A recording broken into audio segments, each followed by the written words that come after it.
Good morning and a very warm welcome to the 2022 Newnham conversation on the subject of classics now in Cambridge and beyond. This also forms part of the Cambridge Alumni Weekend and we are being recorded.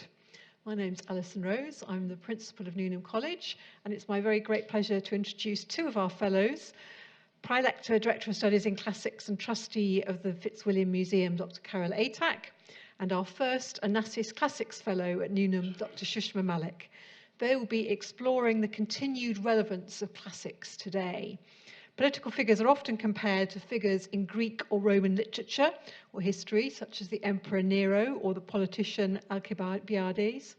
And just last month, some of you will know that Boris Johnson compared himself to Cincinnatus in his final speech as Prime Minister. So today, Dr Atack and Dr Malik will explore the uses and abuses of classical authority. Classics has been at the forefront of many of our minds in Newnham following the sad news of Joyce Reynolds' death on the 11th of September. So Newnham has been flying a flag at half-mast for two very distinguished ladies in the last couple of weeks. Joyce was a fellow and later an honorary fellow of the college since 1951, a long-serving director of studies in classics and one of the most distinguished ancient historians in the world. Mary Beard spoke for many of us in her tribute to Joyce when she wrote that, quote, generations of Newnham classicists will also always remember the extraordinary support combined with the intellectual challenges she offered us, end of quote. I'm particularly delighted to introduce Dr Shushma Malik, who joined Newnham in the Classics faculty in September as the Onassis Classics Fellow. The Onassis Classics Fellowship is the culmination of 7 years of fundraising from the University of Cambridge Faculty of Classics, Newnham alumni and other generous donors, and completed by a generous donation by the Onassis Foundation. And I thank the Onassis Foundation and alumna and Deputy Minister of Labour and Social Affairs in the Greek government, Dr Domna Michailidou, Newnham College 2008, who first put the Onassis Foundation and Newnham in contact and continues to play a vital role in this relationship. Dr Malik previously held posts at the universities of Roehampton, Queensland and Manchester. So there's quite a variety of temperature and climate around there. Her research interest includes the role of Roman emperors in 18th and 19th century texts, Roman religions and imperial historiography, and she's written and published widely. Her first monograph, The Nero Antichrist, Founding and Fashioning a Paradigm, was published by Cambridge University Press in 2020. And she's appeared on BBC Radio 4's In Our Time on Nero and the BBC World Service's The Forum, also on Nero, and the popular podcast You're Dead to Me. Dr Carol Atack once described herself to me as the only person who knows both about Greek coins and bitcoins. And she's regretted saying that to me because I trot it out every time I introduce her. Because there aren't many people who can say it off, obviously. Her research interests include the classical Greek political thought of Plato and Xenophon, the history of democracy in antiquity, and the contemporary reception of ancient political concepts. Her books include The Discourse of Kingship in Classical Greece, Anachronism and Antiquity, and the Cultural History of Democracy in Antiquity. She's currently writing a monograph on the temporality of Plato's dialogues and editing a handbook of ancient Greek political thought, and she serves as associate editor for Greek political thought for the journal Polis. So I hope you all enjoy the conversation. Our speakers have very kindly said they will take question and answer at the end, so there will be a chance to ask them any questions at the end. So, Carol and Shushma, over to you.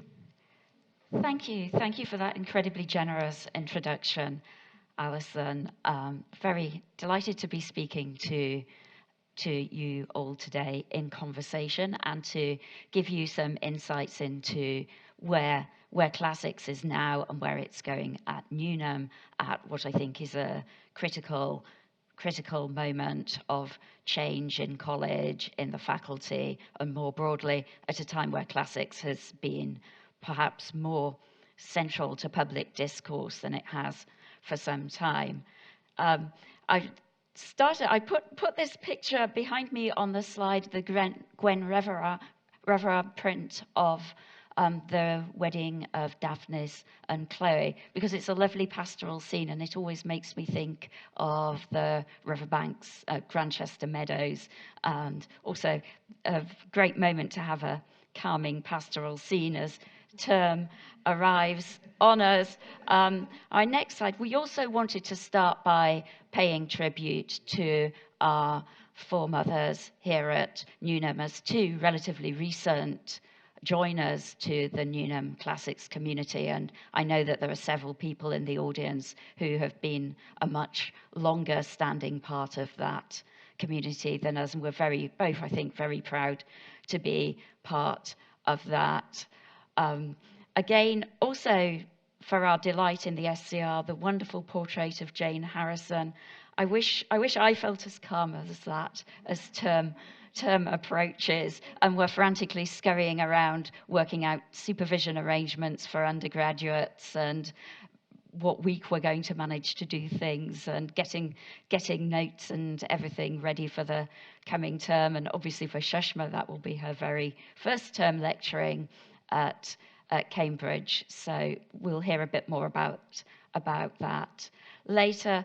Also, we wanted to pay tribute to our the more recent Newnham tradition to honour the work of Joyce Reynolds, who I think is such a huge figure, both in not just in Newnham's history, but in the history of the discipline. And her work was absolutely transformational in ancient history, which is something, and as you'll discover, Shushma's and my research interests intersect and overlap in ways we feel are going to be very productive. And Joyce Reynolds' work in making the study of ancient inscriptions central to the study of ancient history transformed that part of the subject from being something where you looked at the works of historians, like, for me, Thucydides, other Roman historians for Shushma, and focused on documentary evidence. You could get closer to the past. Also, decenters the political center. We both work on political power in the center, and so Joyce's work is a sort of interesting and important reminder to us that these are great worlds that span the whole Mediterranean and beyond, and lots to do. Obviously, we have to say that it's a very daunting task following some of these amazing women, and Mary Beard's recent work and her public profile is a great example to us in how to communicate important aspects of the discipline. But we also have to remember, I think, in Cambridge, what a great teacher she has been, and how inspiring, and how her way of getting you to just take a second look, ask, what's actually going on here? Can I get a bit deeper into this? Clearly something she learned as part of that tradition, but made a huge impact on me when I heard her make those lectures. Also, Pat Easterling as the Regius Professor of Greek, her work on Greek tragedy and anachronism played a huge part in my own work. So we thought we'd start off by introducing our own research, and obviously Alison has sort of done that a little bit for us, so we can maybe hurry through that a bit and bring our own points, and we're going to sort of ask each other questions about that as we go, and then focus a bit on political discourse and the classical in the present moment. I realized as I looked through the slides before setting off, there are so many different paths we could have taken through classics and the now, and a lot we could have said about art, a lot we could have said about drama, and we might get to talking about those in the questions, but this is our own angle, really, as people who look on rulership and leadership in past and present. So anyway, Shushma, tell us, to introduce your research to the Newnham community. Thank you, Carol. So to start with, I'm absolutely thrilled to be here, and thank you all very much for coming along to this, and I'm really excited to be able to meet you and get to know you all better. So I'm new here, new at Newnham, and my research interest, as Carol has said and as Alison has said already, is in Roman history, Roman political history, political culture, but I also am very interested in sort of classical reception studies, so not just how politics operated in Rome, how Roman politics operated in Rome, but also how other people in later centuries have used those models, taken them, changed them in different ways, and have done really interesting things with them. So recently, I've been working on a book chapter for a volume on Montesquieu and the different ways that he takes ideas of Roman emperors and completely transforms them to meet his own purposes, to make a political and philosophical argument. But I also sort of like to be fairly wide-ranging with the texts that I work with, so I've also published on Oscar Wilde and his use of classics, you know, as a famous classicist. And all of this really started with Nero. So I talk a lot about Nero, and as you probably gathered.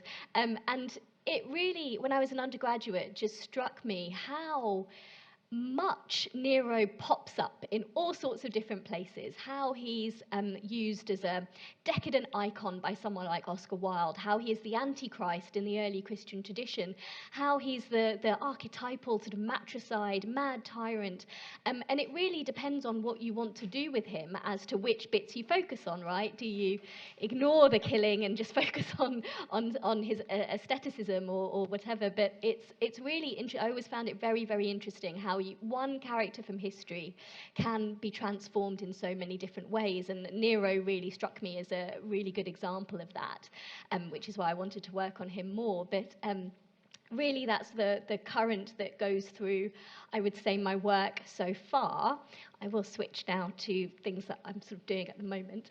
And actually that's sort of taken me to some various different places, including recently over the summer with a wonderful team of collaborators from Leicester, Bristol, Manchester and Durham. We've been working on building a project with the National Trust and on their classical collections. And you're probably wondering why that's something that my research profile fits. But I find that aspect of sort of reception history fascinating as well, because in these domestic spaces, individual owners of National Trust properties, of these collections, curated their own ideas of antiquity. And often that was informed by places they'd been, texts they've read. You walk through the libraries of some of these collectors and you see different designs that then turn up in various parts of their house. It's wonderful. So we got to see lots of amazing material at Kingston Lacey and at Greenway, which of course is Agatha Christie's home, her summer home.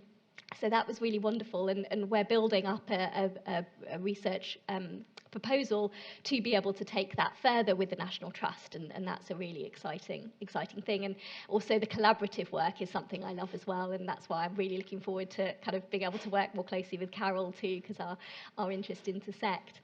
And then the other thing that I've sort of been really interested in and started working on, and actually have a few slides about in just a few minutes, is again about that time. We're starting to sort of do bits of this now, but that time in the 18th and 19th century, particularly in the early 19th century, when things like periodical culture made antiquity ubiquitous in a political conversation, not just in Parliament, and we will see a few examples of that, but everywhere. In radical documents, antiquity was used on the one hand to say, Caesar was the ultimate tyrant, and on the other hand to say he was the ultimate ideal of a leader who was, strong and took everyone through. So I want to try and spend a bit of time, because there's so much of it, so much material, looking through archives and trying to get a sense of how political debate was shaped by particularly Roman, but we can chat about that, particularly Roman ideas of politics, but also how they come into some really major points in our own political history. So the Reform Act,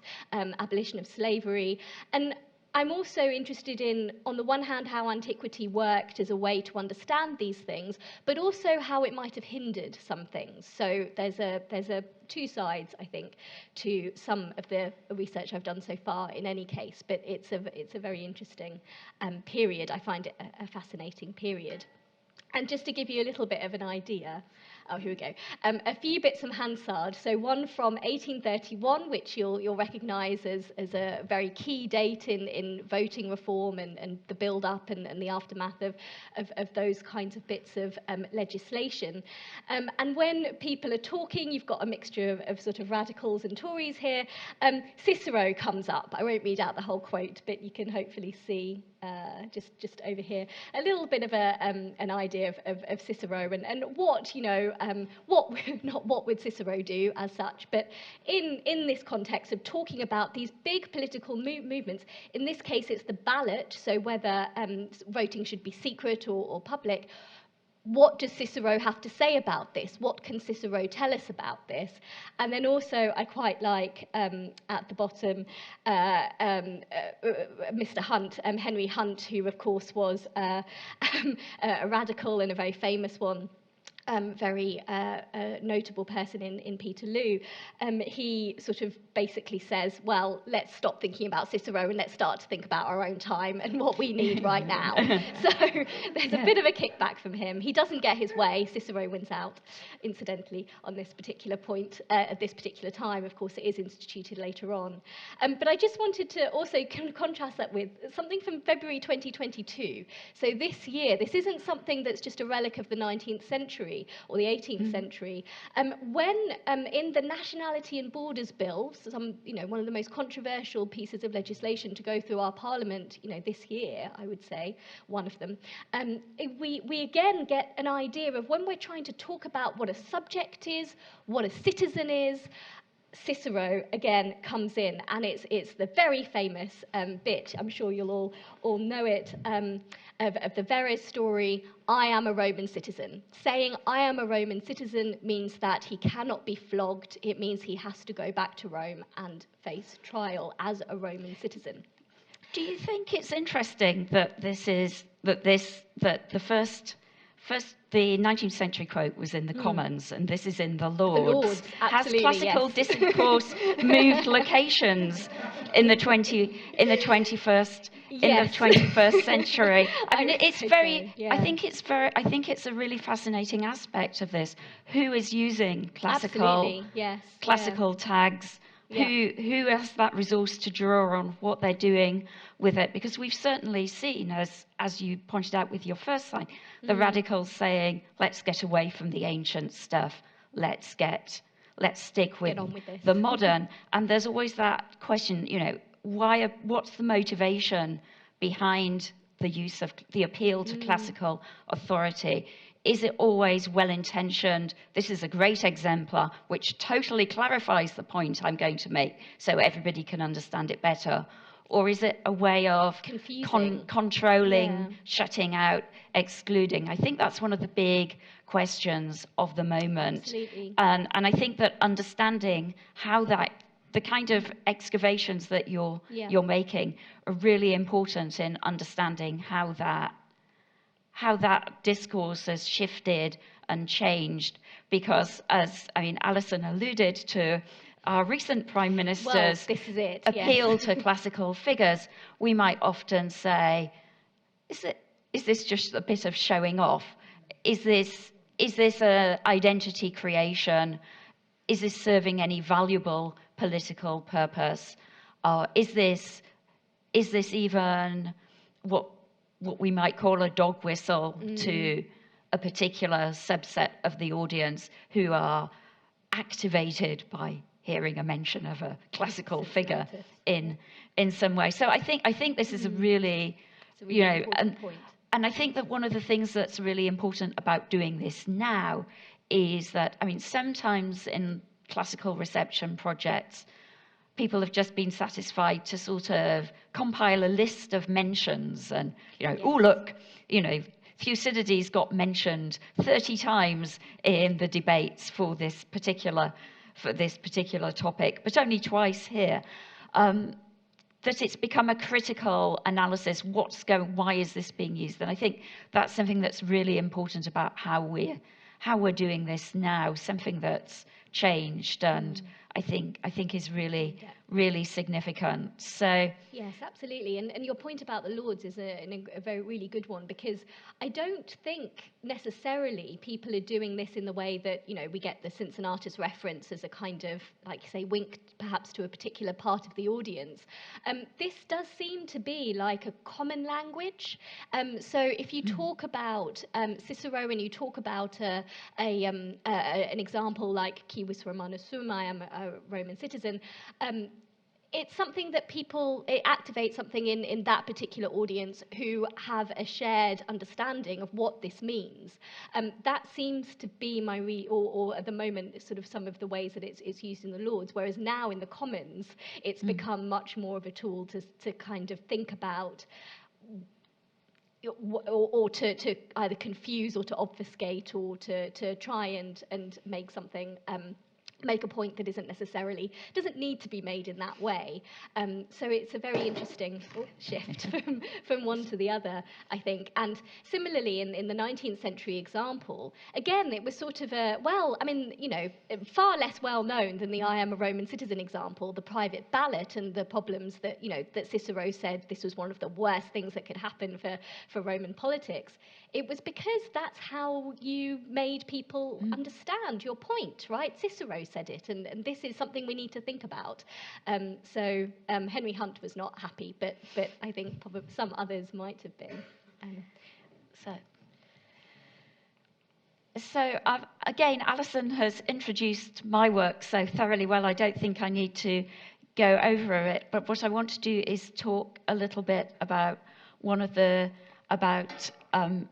firstly about ancient democracy and its relevance to today. So over the past maybe few years, ancient democracy, Athenian democracy, has had a bit of a moment as an alternative to how democracy operates, to our current representative democracy. And as people have felt alienated and distanced from parliaments, maybe that their representatives aren't in fact representing them, there's been a lot of clamour and interest in that smaller scale participatory system where all citizens, and of course we always have to note, all citizens is a very small proportion of the population. It's only the men, it's only those of free status, women, overseas, people from other cities, not even people from other parts of the world, just people from down the road don't even get to participate. And obviously the enslaved population just didn't get to participate. So ancient democracy isn't as fully inclusive as people might like a democracy to be now, but where the people it did include did, if they wished to, and there's a lot of debate about how much people wish to and how much time people spent skirting their responsibilities and social obligations. There's a lot of very intriguing things in Athenian democracy, certainly in the Cultural History of Democracy in Antiquity volume, we tried to pull out with the help, Paul Cartledge and I tried to pull out with the help of a great set of contributors in how the processes enabled people to feel that they were taking part, they were more bought in. What were the cultural processes that bound people to participating in their political system? So the whole political and religious system working together. Again, that's a really interesting thing to explore, as questions of the relationship between church and state are very much talking issues, both here and in the USA for different reasons. There's a lot of interest in ancient participatory democracy and whether modern technology can make it possible. So this is the kind of Bitcoin bit. That whether, because we can all speak to each other, we can all vote instantly, we can all participate, communicate, join in, there can be very large-scale conversations. people have said, well, we can replicate Athenian democracy on a larger scale with technology. But I think a cursory glance at any large-scale online conversation will tell you that that is not going to get you very. I mean, clearly, abuse and bad quality discussion was probably a feature of Athenian democracy, but I think we've plumbed new depths in some of our current modern conversations. Also, the idea of kingship, I thought that I'd mention that as it's sort of particularly relevant as we transition between reigns. And one of the most interesting things about Athenian democracy is that there wasn't a king. Athens imagined that they'd had kings in the past. Maybe they had, maybe they hadn't. There's no firm evidence for the existence of the monarchs who'd entered mythology and revered. So it's almost as if we'd only ever had King Arthur. But as every public building would be decorated with reliefs of King Arthur's great deeds. Many of them actually are. Yes. But the Athenians used Theseus and Erechtheus and other monarchs as symbols of their cultural identity without there being a permanent holder of the realm. They did have an annual official who was selected by lot from the whole population, who fulfilled the duties a king would do if they had a king, so officiated at big processions and sacrifices and things like that. So I'm just putting it out there that the Athenians filled what the political theorist Claude Lefort called the democratic void in a very interesting way that we might think about.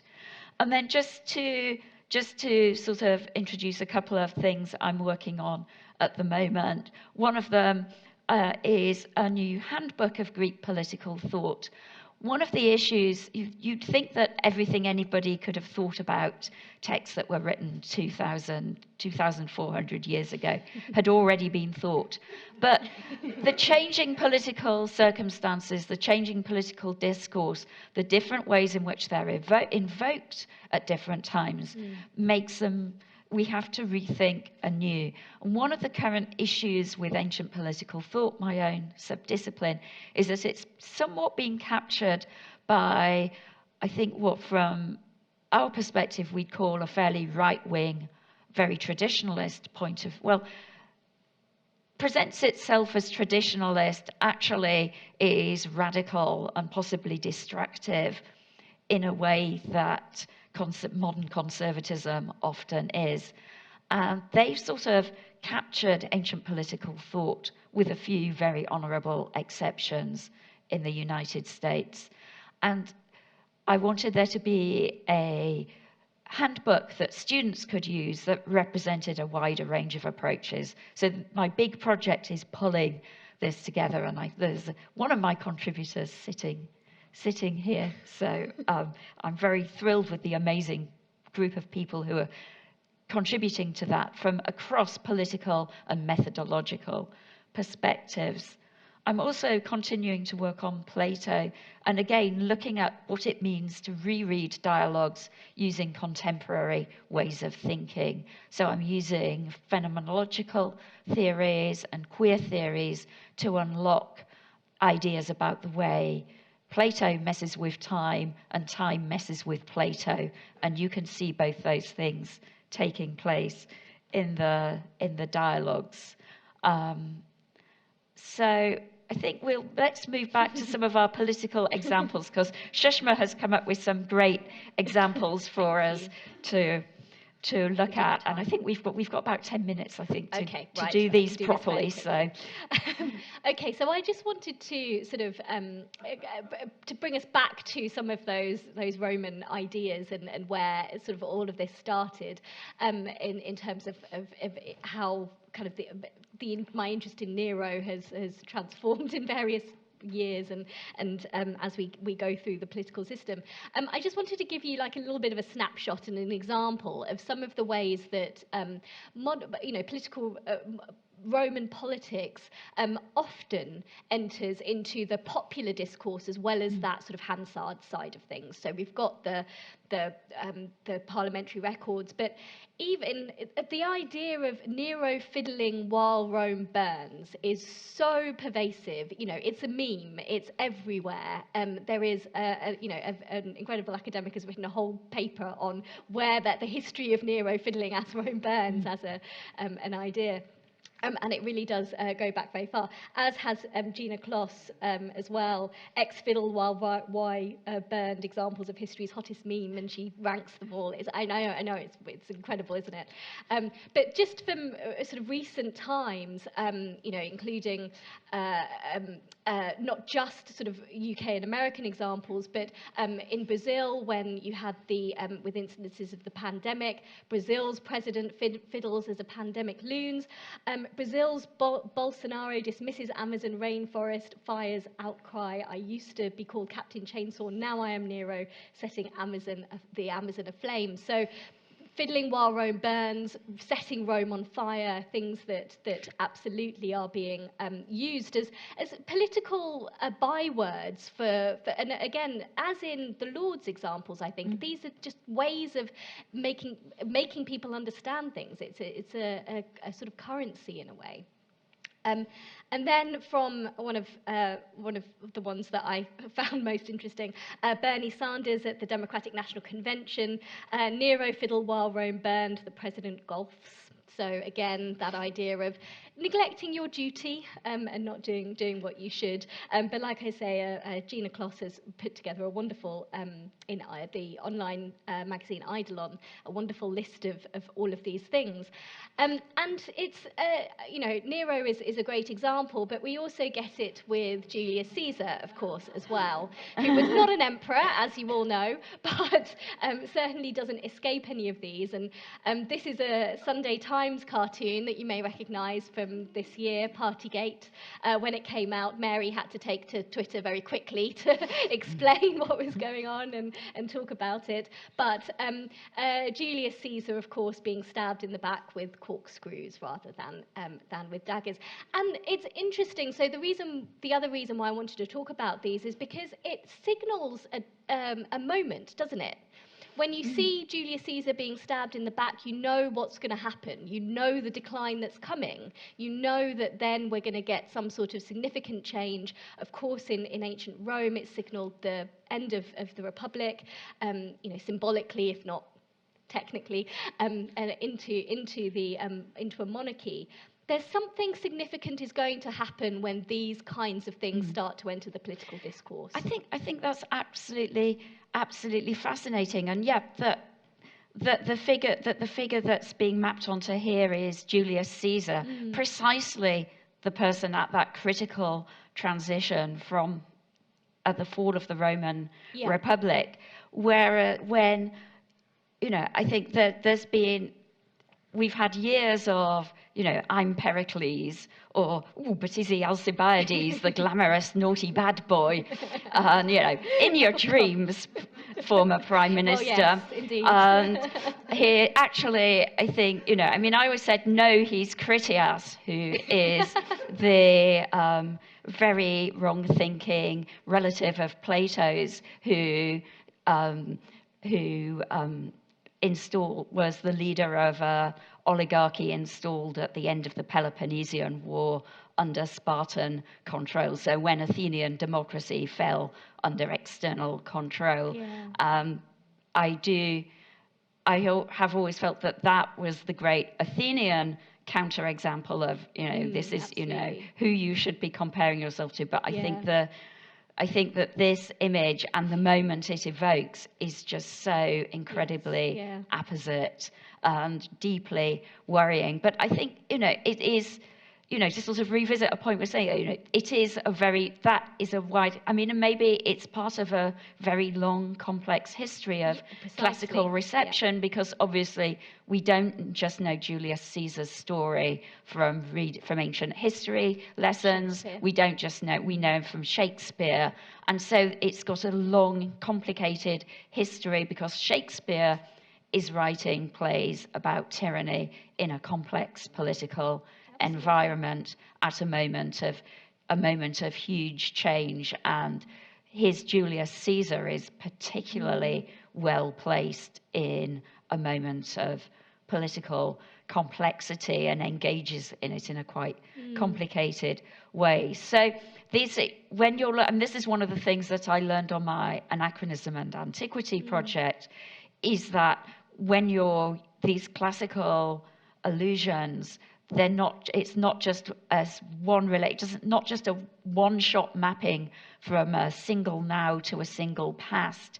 It scopes in a whole array of different things along the way, which make it very complicated and subtle, but all the more fascinating for it, I think. Yeah, and it's also very interesting when people, filmmakers and you know, in political culture and in wider popular culture, play around with the story. So, anyone seen Quo Vadis, the film? Yeah, 1951, one of my favourite films. It's wonderful, absolutely brilliant. But at the end of it, you get the advent of Christianity, right? And the idea of the fall of the Roman Empire, and that is the moment that everything switches and everything is better and everything is glorious. And of course, that's not historical. The Roman Empire carried on for a long time after Nero. There was a civil war, but then there was a new dynasty of emperors, the Flavians, and we went back to that. And similarly with Gladiator, you still get, I don't know if you do here, but I have had students come in thinking the Republic was restored again after the death of Commodus. So it's interesting how even these political moments, you know, resonate, but they also, you know, we create them. We create these political moments in popular culture as well, and those then become part of a wider discourse. So it's the unpacking and delayering of all of these things. So back to the Greeks. Back to the Greeks. I first used this cartoon in a talk I gave, I think, 4 years, getting on for 4 years ago now, but I think it's aged rather well. It seemed to speak to the present moment. But I was very interested, as I said, we were talking earlier about democracy and the way that democracy can be personified, and that in itself is a very classical tradition. So there is democracy crowning a citizen on an Athenian law against tyranny that was set up at a point when the Athenians were worried that some of their elite might have got ideas they shouldn't be having about grabbing power in the 4th century. And here in America, the figure of the Statue of Liberty obviously realizes that idea of American democracy as a person who can be hurt, who can have opinions, who can intervene in the discourse. And here is democracy and Trump having a little discussion in a way that seems actually rather prescient now, and in a story that's still unfolding.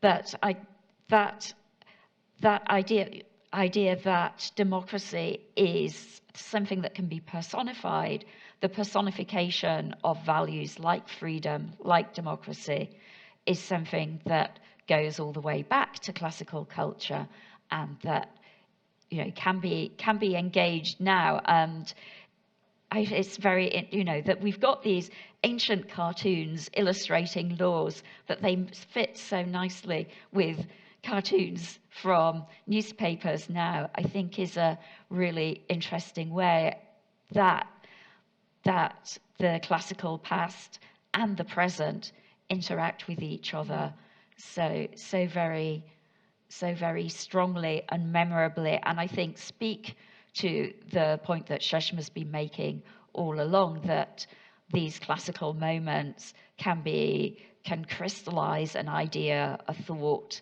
an argument, and make it very accessible and easily grasped for an audience immediately. So that leads us nicely. Yeah.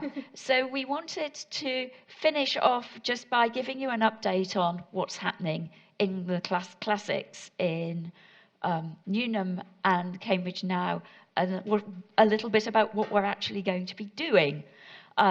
Here are last year's finalists visiting the Fitzwilliam Museum's Scythian Gold exhibition at this time last year, which was a wonderful moment, both that for us in the return from the pandemic to go and have an outing together and look at ancient stuff was very exciting and fulfilling.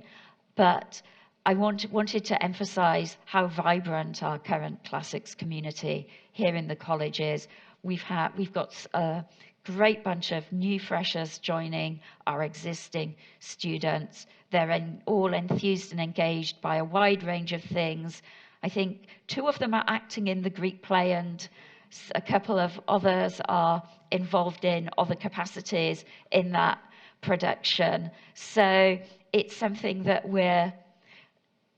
there's a lot going on. We've got postgraduates engaged in a wide array of studies, from very traditional linguistic work to studying the reception of the classical past in European right-wing thought of recent times.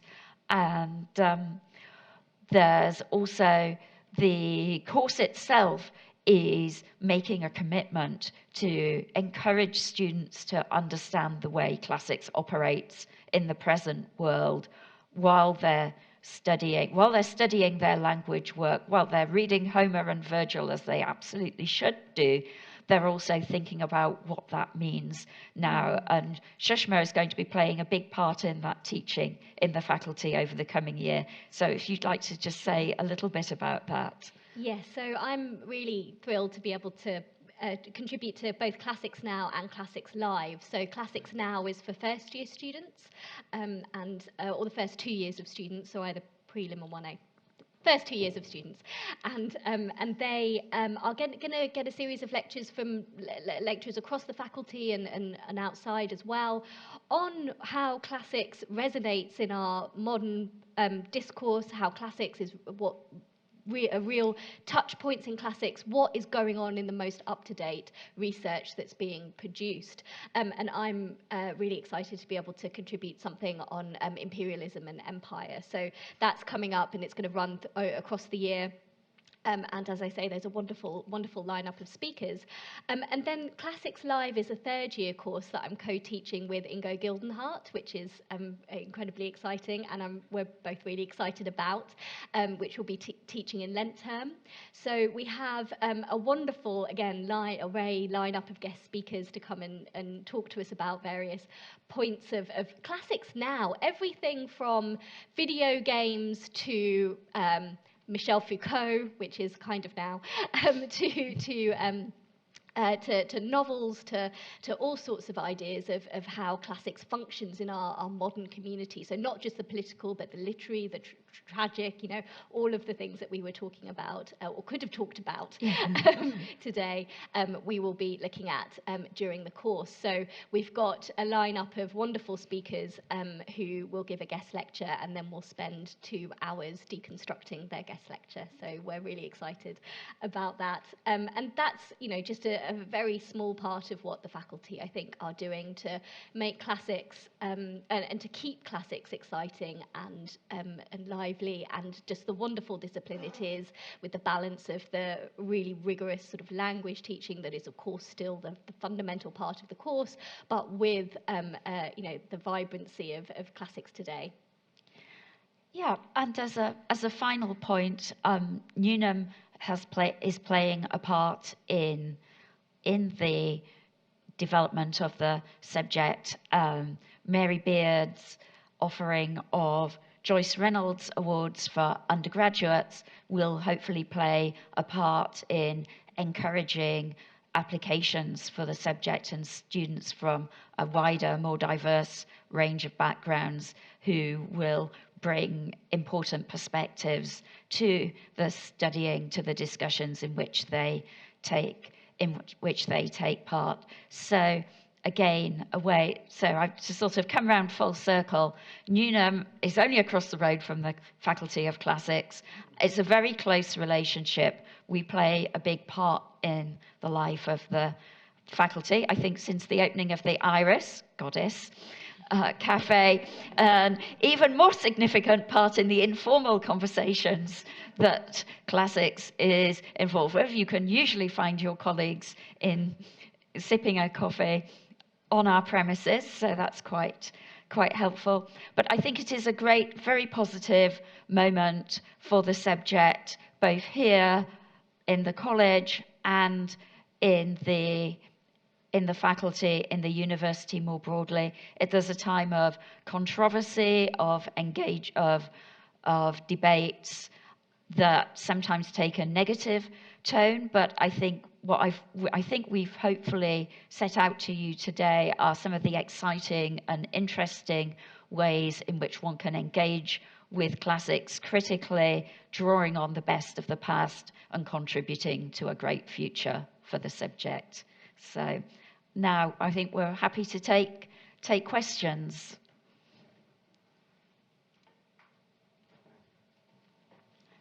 And we've got a roving mic, so yeah.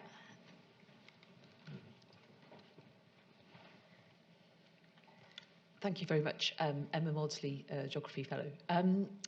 What do either of you work on sort of the classics beyond the core of Europe? I'm thinking of the Eastern Roman Empire, of course, but also beyond. To what extent do someone like Nero, who was incredibly educated across a huge range of cultures and traditions, and does anybody look at how he might have invoked the classics? Well, I think, yes, we both do. So I think we've both got answers there. And you're right that thinking about the ancient world more broadly is a hugely important part of how classics is developing. So one of the things I've done in my work on democracy, for example, is to look at how the development of Athenian democracy isn't something that sprung up new within the Greek world, but draws on and transforms long-standing traditions of wisdom and knowledge and leadership gained from both developed within and gained from looking at other civilizations of the ancient Near East. That's something that I think is an important counter to narratives of European civilization that are often invoked, that actually the story doesn't start in Greece, it starts in a much wider world. So that's one answer there, and certainly in text we do. So my authors, so Xenophon, for example, travels in Persia, engages with that culture, and we get to see a lot of how Greeks think about other cultures through reading his work. Absolutely, the course is being our introduction to ancient history for students, and this is another course that Shushma is involved with, is absolutely being reoriented to start with that broader perspective. So yeah, maybe you could say a bit about that, and then about Nero. I'll leave Nero to you. No, absolutely. So the Empires course spans. It's a very nice course actually, because it sort of begins with Persia and Greece and ends with Parthia and Rome. So we sort of go through all of these different interactions that happen. But I think you're absolutely right. It's incredibly important to remember antiquity as ancient cultures, not an ancient culture. And I think one of the things that first that I always found so exciting about Rome is its size, that it really does go, from where we are right now through to, what we call the Middle East and interactions with China, interactions with India. You get temples of Augustus to Augustus in India, and coins circulating all throughout different places. And that's a really important part of the message, if you like, to include in our teaching. But also from a research perspective, I think one of the things actually that's got me thinking about this the most recently is the National Trust Project, because one of the things that I find, or have sort of started to notice, is people like Agatha Christie and other collectors, they don't compartmentalize in terms of what is ancient. So the digs were in Mesopotamia, but the kinds of collections that they have range, you know, China, India, all across. Her actual the ancient Chinese collection she has is absolutely fascinating in terms of its collection, in terms of what she's doing with how she's curating that collection, much more so than the Greek and Roman, actually, I think. So I think one of the things that classical reception does and can do is perhaps make us rethink some of the silos that we put antiquity into, and because those haven't always been there. And there are all sorts of reasons why they are there now, and that have to do with complicated histories of empire and so forth. But sometimes there are triggers from the past where you can kind of think, okay, so actually ancient meant ancient all over the world, not just ancient Greece and Rome. And that, you know, that's also true, as Carol was saying, of how we study the ancient Greek and Roman past as well, because they weren't just thinking about what are we going to do, what is our particular kind of narrow field of vision, but were interacting far, far, far more widely. And again, that's a really interesting way. Nero in Greece is, you know, the thing that he's always hammered over the head for, that he was far more interested in Greece than in Rome, and that sort of thing. But actually, it's a really good way to think about things, I think.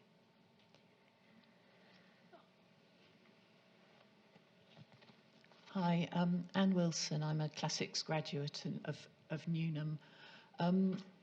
So currently, we're sort of examining our relationship with our own history and colonialism and so on, and in particular, our history of slavery and our connections with that. And I was wondering how that inflected our view of Greece and Rome as slave-owning societies. I think that this is a moment where the way we think about and investigate and understand the role of enslavement in ancient societies is very important, and it's one of the things that needs to be rethought. So one of the things that I'm working on, particularly in my own work, is looking at how slavery is a metaphor for political unfreedom in ancient thought, and how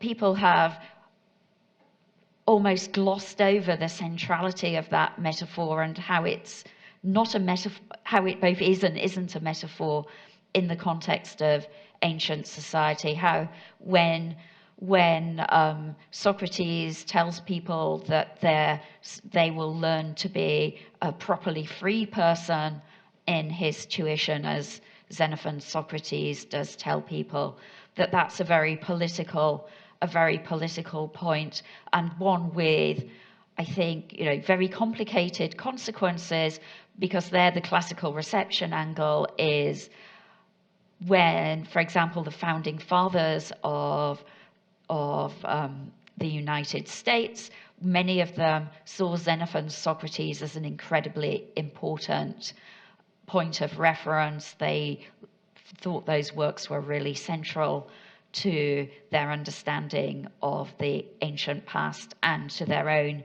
ethical formation. And that somehow that elision in the ancient thought got built into their own thinking in ways that hasn't really been properly tackled and criticized, and now is a moment, I think, to do that, and people are doing that. So it is, I think, a very important central issue. So that's where it fits just into my work. I mean, your questions, you know, sort of sketched out a whole wide array of areas in which that is an important topic to be considering. Absolutely, and again, it's something that is going to be central to sort of the Classics Now programme and the teaching, on the teaching side of what we do. Also an MPhil course I'm running on classical reception, in the name of classics it's called, so things that have been done in the name of classics and can be done, and again, there's going to be lectures that really deconstruct some of these ideas as well. But or sorry, classes, not lectures. I'm not talking at them. But I think there's really important points here that you know, again, intersect a little bit with our work. So for me, it's more the sort of political culture elements of how, when these things were being debated in, you know, the Abolition of Slavery Act and all of those kinds of things, what that relationship is. Because all, again, as Carol was saying, the chains of receptions that come down from antiquity to now, this is a process. It's not, you know, two fixed points that can ever meet. There's a huge amount in the middle, and I'm really interested in the middle bit as well, of how we reach where we are. And also, particularly, there's some very interesting discourse around race and the idea of in antiquity, slavery wasn't based on race, and how that then relates to modern discussions of slavery, and whether that's right, and whether that word is even the word that we should use to conceptualize these things. And these are really, really important points, and they have to be, you know, they are, I think, central to the new teaching program that we pursue. But they're also really important discussions to have, because I think one of the great things about our students is they are so good at talking about these things, and their, you know, their vocabulary is so wide and so inclusive, and you know, it makes for really interesting ways of understanding how these we can understand them, and you know, research-led teaching, but also teaching that informs research, and that reciprocal sort of relationship that you have that's one of the most you know, ways that it can be the most productive, I think.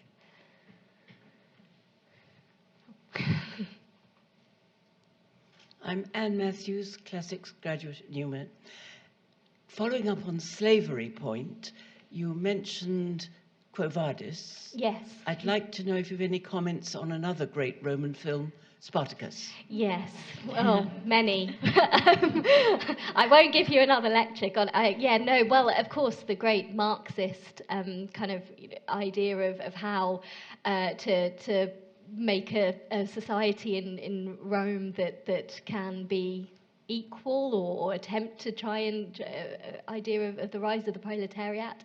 I think those kinds of films, things like, you know, because they're of, as you'll know, of similar eras, they have many of the same actors in them, there's lots of crossover between those things.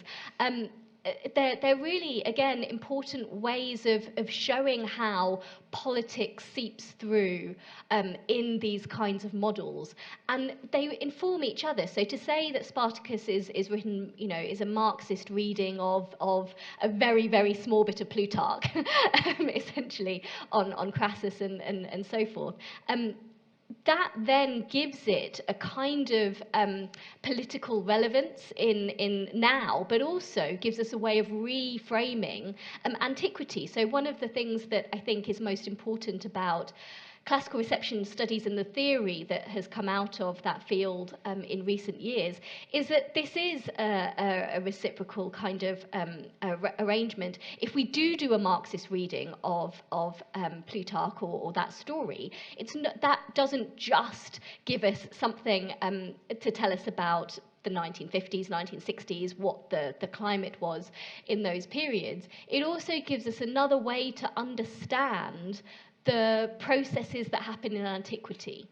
So how these people are, how we give a theoretical framework to the worker in antiquity when we have so little evidence for ways of, you know, what people's real experiences are. There are great bits in, you know, novels like the Metamorphoses of Apuleius and so forth, and that those kinds of things do give us little bits and pieces of what we can do with that kind of voice. But actually, I think classical reception studies really does give us a way into thinking of new ways to give people from antiquity, like the enslaved, like the proletariat, that we have very little evidence for, more of a voice. Thank you. If there's truth in the proposition that Athenian democracy only lasted for 160 years, has the world been on a mistaken journey never to arrive to try and copy Athenian democracy? Or is it possible that in the near future, with the digital world, we can have a city democracy, but in a nation state? That one's for you, Carol. Yeah. That is the how long Athenian democracy lasted is a topic that is of some debate. Did it last that core classical period? What do we think of the city democracies of the Hellenistic world, where ancient cities sort of maintained their independent local government, but with king or emperor or official of a king or emperor exercising oversight, receiving some of the tax monies, dealing with the foreign policy? Do we count that as democracy or not? That's a topic which is currently much disputed, and so Paul Cartledge would definitely say no, that it was only Athenian democracy really counts as democracy. Otherwise, it's just sparkling popular rule or something like that, or not even popular rule. But there are a lot of people and again, this is somewhere where, following the example of Joyce Reynolds and looking at the epigraphy and seeing what's going on in those cities across the Greek world, as in the former Macedonian Empire, then the Roman Empire, how those cities continued an element of self-governance while interacting with larger groups, organizing themselves into federations, fitting into empires, whether that might be a better model, as you said, for cities that have to be part of larger entities than Athens itself, which was not very good at fitting into larger groups and, didn't play nicely if it wasn't in charge. So I think that is an interest. Is there a trade-off between absolute autocratic self-governance of a city and its ability to coordinate with a larger political body? Is a very interesting one. I'm very much a pessimist on the digital democracy side of things. I think that it's very difficult. I say this as somebody who worked in technology for a long time and have seen how online discourse and different online communities have developed over time. And what I think we're very clear about is that Athenian things such as votes of the entire population or whoever's in the assembly that day, you can't really replicate that well at a national level, and whether having online-based voting systems would work any better, I'm skeptical. I'm skeptical about that. I wish it were different, but I don't think it is. But I do think there's a lot we can learn from Hellenistic democracy, and that's something that we could understand a lot better. There's one question here. Yeah. Sorry, hello, Penny Hubbard, the former Development Director. So thrilled that you're here, Shushma, and thank you for a wonderful talk. Could you just tell us a little bit more? I think the classics faculty was really ahead of its time at Cambridge in terms of recognising that offering that fourth year or the early year could make a real difference to the reach of students that could come to study. And I never, even after all my time here, understood really what you were doing in that year. And I think the audience might be quite interested just to hear a small synopsis. Yeah, absolutely. Well, so undergrad study in classics at Cambridge now has 2 entry points.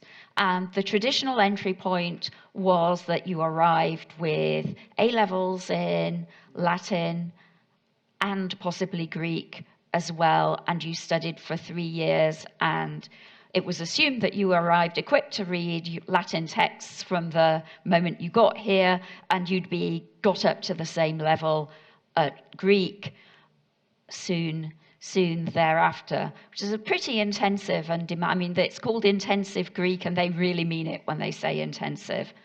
The 4-year course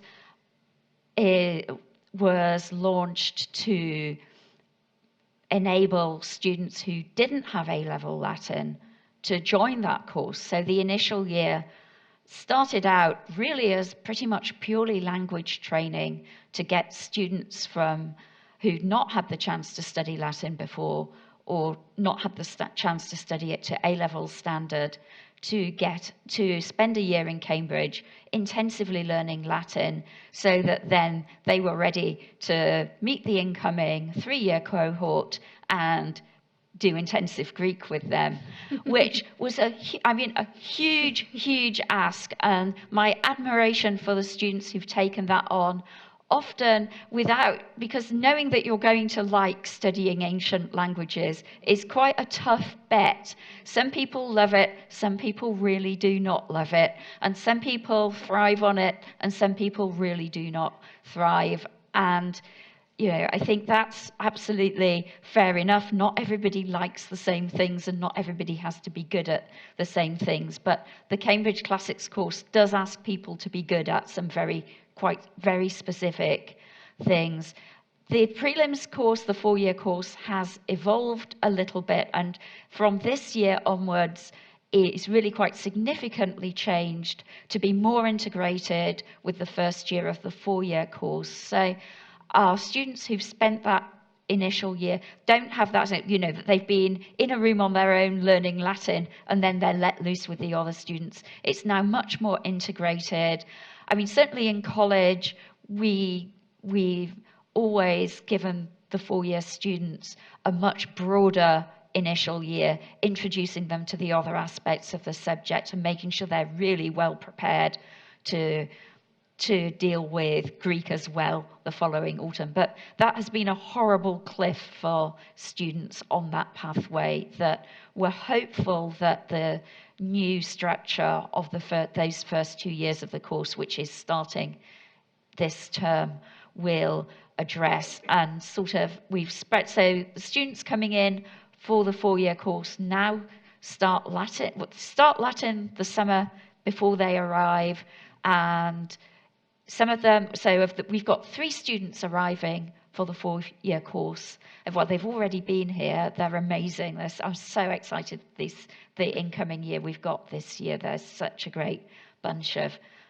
students, and to actually meet them when they're here in person, because of course we interview them remotely now. So it's often the first time when they get here is the first time we've actually met them in person. So of those 3 students, 1 has GCSE Latin and 2 are ab initio, starting not entirely from scratch, because usually students have had a taster course or a off timetable Latin study group that hasn't led to a qualification, or they've been to a summer school or an outreach event that has, we and they can be confident that this is the thing for them, which is really important, because the work, it is a tough course, and there's no getting around. I mean, like many tough courses are, and you can say, well, natural sciences isn't a walk in the park either, and let's not even get started on maths.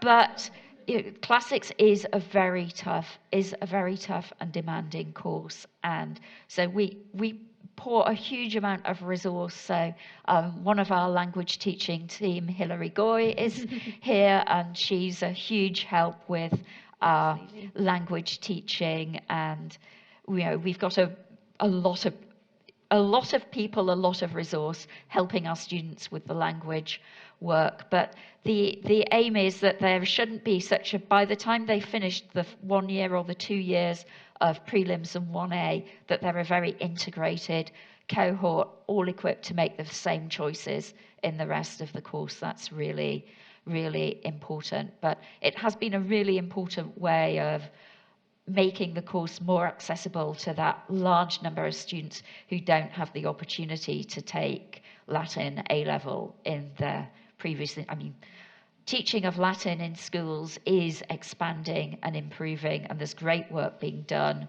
on that front, but it's still very important that we are able to admit students who haven't had the chance to study classical languages in any shape before. So yeah, thank you. So thanks to your amazing questions. We have overrun slightly, but I hope you get a sense, I hope you're as excited as I am about what amazing successors we have to our classical tradition, and just the way classics is evolving. It's tremendously exciting. I know I enjoy my conversations over lunch, so thank you hugely for giving up your Sunday morning. And we've got a few little things to say. Thank you very much, and if you could join me in a round of applause as well, please. Oh, gosh.